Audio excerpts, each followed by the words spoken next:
ရွယ်ကလေးကလေးလော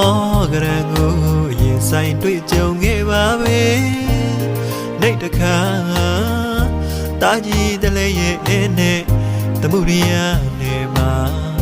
ခြေလဲချက်စားကမလန်းနိုင်ရှာပဲလောကဓမ္မရာတောကအဖျားဖျား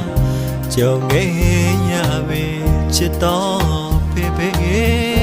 ချစ်တော်မေမေမတွေ့တာကြာလေးလေးပေါ်၍တရိယာလေးလေးရင်၌လွယ်ပွားသာသမီများကအတိုးချကြတော့ပန်းရစေ